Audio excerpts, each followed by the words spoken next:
Olu lusasazo ngqo lwendaba lusiza kwikomkhulu le-SABC e-Auckland Park eRhawutini nazi eziphambili. The context of this vandalism is critical to understand. The destruction was not random. There is an established modus operandi whereby criminals intentionally vandalize the reservoirs and pump stations. Igosa eliphezulu elinqunyanyisiweyo kwicandelo lobupolisa kwezendlela kumasipala ombaxa waseTshwane uMajor Lebogang Phiri lixelele ikomishoni kaMadlanga ukuba imikhambathi yolwaphulo-mthetho yonakalisa ngabomu iziseko zophuhliso zamapolisa kumasipala ukuphazamisa ukunikezelwa kwamanzi. Inkundla kaMantyi yaseBoksburg iphulaphule isicelo sebheyile sesekela-ntsumpa enqunyanyisiweyo yamapolisa esixeko saseKuruleni uJulius Mkhwanazi kwanomanejala wesi sixeko uKagiso Lerutla. Molweni Mzontsundu, singonondaba belijelo losasazo sesilungele kwakho kuniphakela kuvimba wethu wanamhlanje ngokukhawuleza masikawuleswa rhuqa. Igosa eliphezulu elinqunyanyisiweyo kwicandelo lobupolisa kwezendlela kumasipala ombaxa waseTshwane uMajor Lebogang Phiri lixelele ikomishoni kaMadlanga ukuba imikhambathi yolwaphulo-mthetho yonakalisa ngabomu iziseko zophuhliso zamapolisa kamasipala ukuphazamisana nokunikezelwa kwamanzi. Uqhube wathi emva kokuqhwalela kwenkonzo yamanzi abanikezeli bamanzi bamatanka bangekho mthethweni bakha amanzi koovimba bakamasipala bawathengise ngokungekho mthethweni. Mr.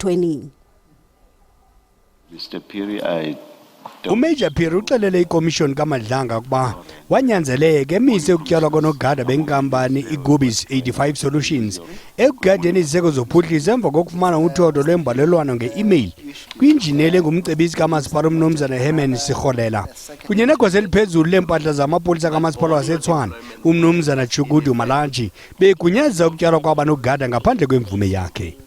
iGubis 85 Solutions yenye yenkampani ezijobheke kubuqhophololo bokupheka kweziniki maxabiso kumapolisa omasipala waseTshwane. An emergency arose regarding severally sabotaged and vandalized reservoir and pump station, including infrastructure situated in all 7 regions of the city of Tshwane.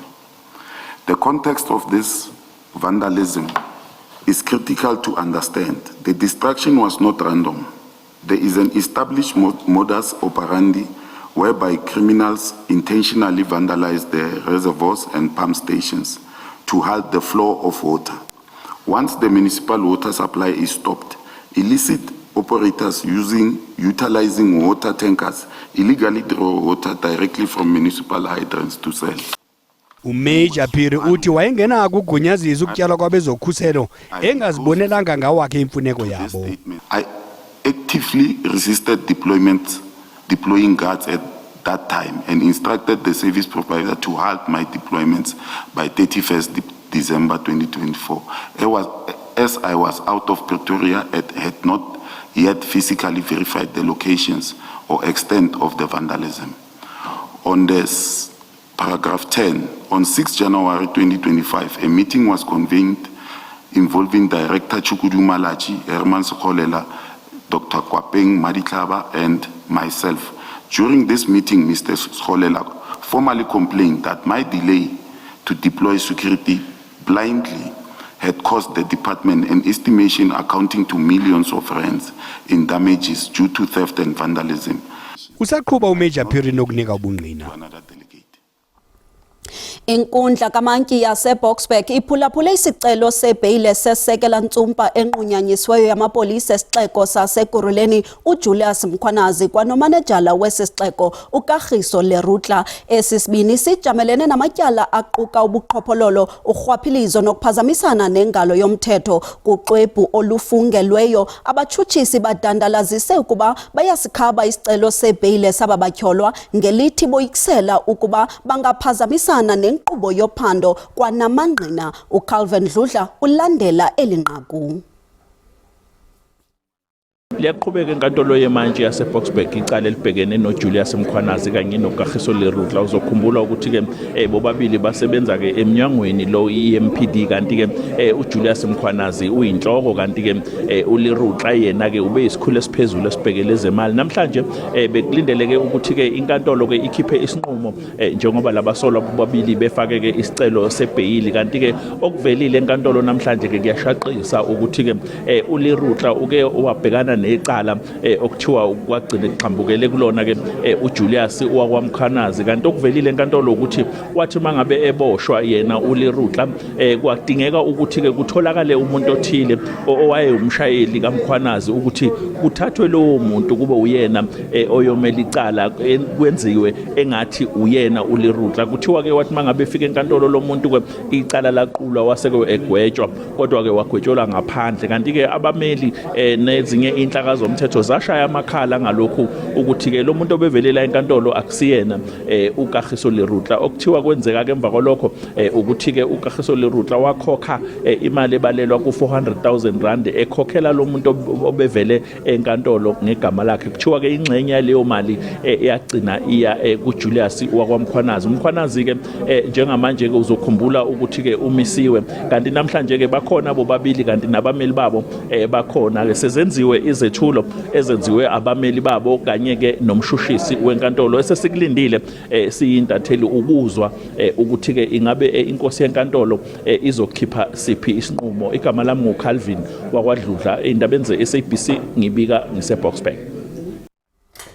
Inkampani yotyalo mali iOld Mutual Investment Group ithi uhlumo loqoqosho loMzantsi Afrika luza kulibaziseka ngenyanga ezili12 ukuya kutsho kwinyanga ezili18 ngenxa yefuthe lemiba eyenzeka kwezopolitiko kwihlabathi.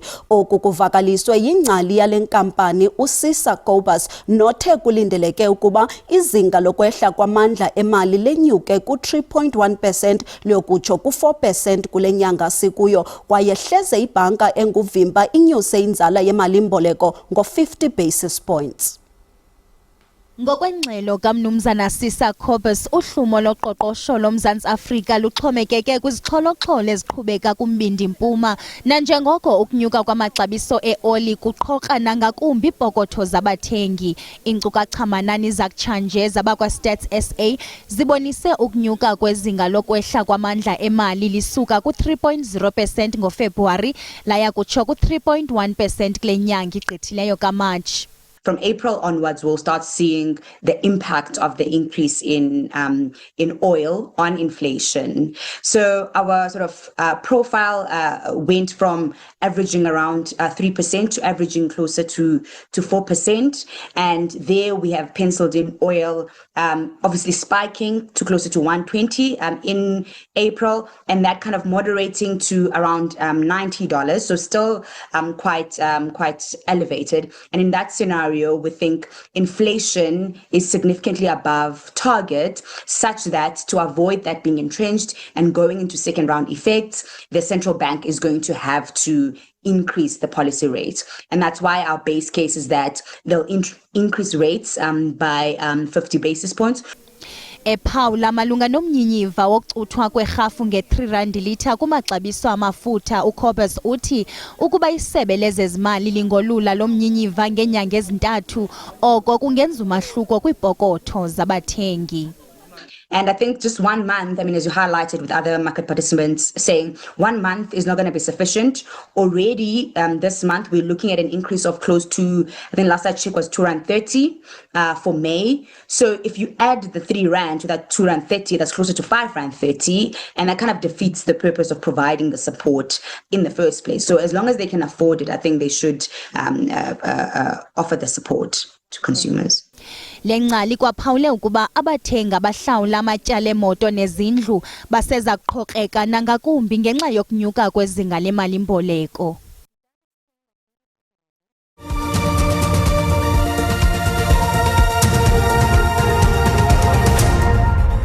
Sinamkele kwakhona uyakwazi ukubukela kwakhona ezindaba kwijelo leYouTube ngokuba uthi SABC indaba zesiXhosa ukanti xa ubukele sicela ucofe ulike ze ukuba ukamcofe usubscribe sibongoza wenze njalo kwinqaku lokuqala sithe Igosa eliphezulu elinqunyanyisiweyo kwicandelo lobupolisa kwezendlela kumasipala ombaxa waseTshwane uMajor Lebogang Phiri lixelele ikomishoni kaMadlanga ukuba imikhambatho yolwaphulo-mthetho yonakalisa ngabomi iziseko zophuhliso zamapolisa kumasipala ukuphazamisa ukunikezelwa kwamanzi. Uninzi lwamakhaya eMahikeng kwiphondo lomntla-ntshona licholachola okushiyekileyo emva kokuntlithwa sisichotho esitshabalalise izindlu zabo. Ezinye izindlu zifumene umonakalo omkhulu ze kwawohloka uphahla, kwadilika indonga, kwaqhekeka neefestile. Oku kushiya abahlali bengenazo iindawo zokufisa intloko bedinga uncedo. Isichotho esintlithe kwingingqi eziliqela kwikomkhulu lephondo lomntla-ntshona iMahikeng sishiye uninzi loluntu kwezi ngingqi lungenazindawo zokufihla intloko.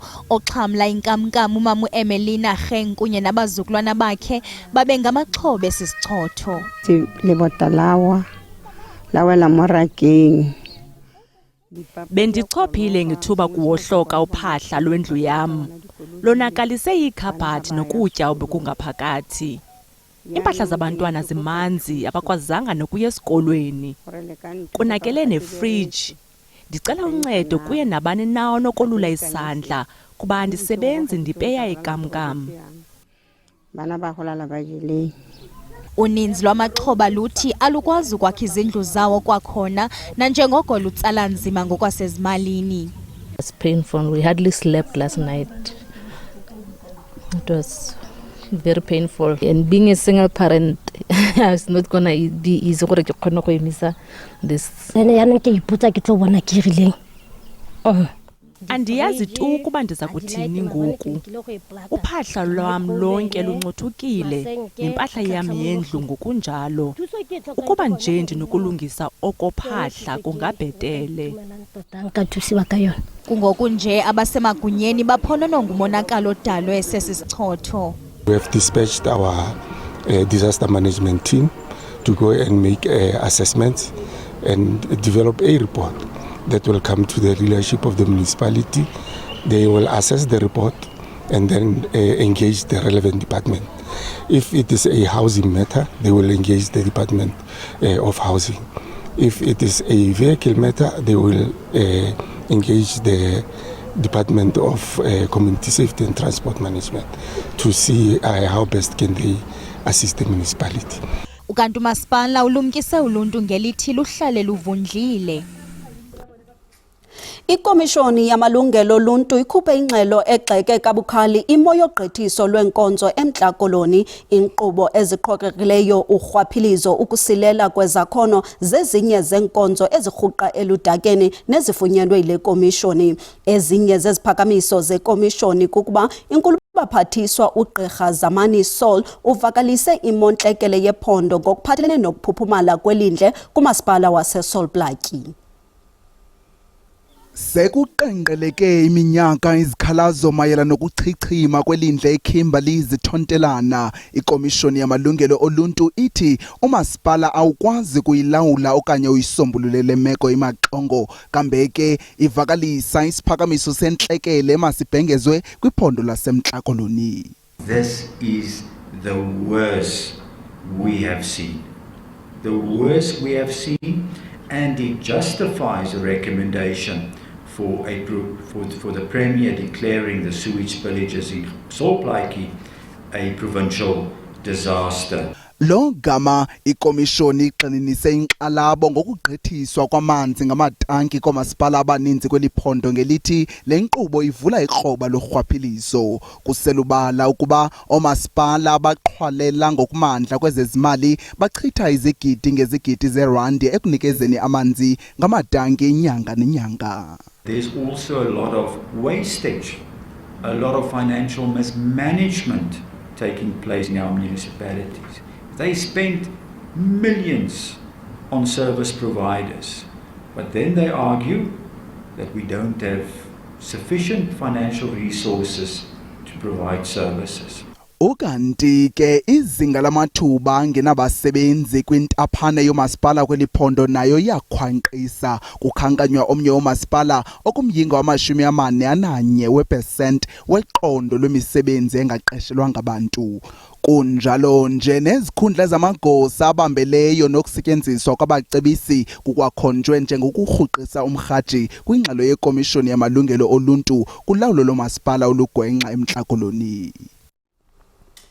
Abasindileyo kubundlobongelo busekelwe kwisini bancume isebe lenkonzo zoluleko ngephulo lalo lokulwa esisithwakumbe eGrootvlei eBloemfontein. Eliphulo linxalenye yenzame eziqhubekayo zokuqinisa ukhuseleko kunye nendlela yokusabela kubundlobongela obusekelwe kwisini nokubulawa kwabasetyhini. Ngokweenkcukacha manani, ubuncinane basixhenxe abasetyhini abasweleka mihla le ngenxa yobundlobongela obusekelwe ngokwesini. Njengoko urhulumente luthathela ingqalelo luxhatshazo njengentlekele kazwelonke, abo basindileyo bathi bajonge kuye ukufumana ubulungisa. For me, the turning point always starts immediately. Immediately a man becomes physically, I encourage every woman, no matter how much you love the man, if he becomes physical, it's the end. Do not take it any further. He's going to do it again. Isebe leenkonzo zoluleko lithi eliphulo liyimpendulo yokungenelela kukarhulumente ekulweni lombhodamo. Lithi lijolise ekudibaniseni kwakhona abo bebesakuba ngabaphulimthetho eluntwini kwakunye nokuxhotyiswa kwamaxhoba. As we work the chain of JCPS cluster, once you are incarcerated, we put you through a program, but we don't focus only on the offender, but also to the victim. Iziko isitshabelo libulela ngokungazenzisiyo kwisebe ngokubabonelela ngezixhobo zokuxhasa abasindileyo. Your support strengthens our mission. It renews our energy and it sends a clear message that as a community we refuse to turn away from those who need us most. Umbutho wamalungelo abasetyhini iBuwang Basadi nawo uvakalise inkxaso yawo.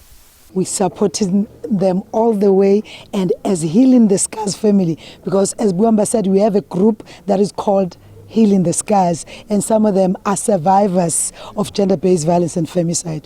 Usekela mphathiswa uthi eliphulo liza kwandiswa kuzwelonke. Kwinzame zokuphucula zokunciphisa umsantsa ngokusetyenziswa kobuxhakaxhaka bale mihla kwizikolo ezisemaphandleni eMpuma Koloni kutyhilwe iziko elixhobisa abafundi ngolwazi kwisikolo samabanga aphakamileyo iMzika iseDalasile eNgcobo. Eliziko libe impumelelo ngenxa yentsebenziswano phakathi kwesebe lezemfundo leliphondo kunye nenkampani enkulu yezonxibelelwano. Eliphulo lijolise ekuxhobiseni abafundi ngezakhono zolwazi lokufunda nokubhala kunye nokuphucula indlela abaqhuba ngayo kwizifundo zabo. Eliphulo liza kubancedisa kakhulu abafundi besisikolo kwizifundo zabo. Liza nanjengoko bebesokola ukufikelela kubuxhakaxhaka bale mihla. Isinika indawo yojonga for izifundo zethu, indawo yojonga for into esizithembileyo ezingasuzi misleader sifumane into erongo. Isincedise futhi because asusibe sihamba kude i-distance ende sifumane information siyazi ba ilapha khona nasesikoleni, and ayizucosta thina learners anything. It will be it will be in our benefit thina sincede sifumane ulwazi oluninzi about imfundo esizenza apha esikoleni.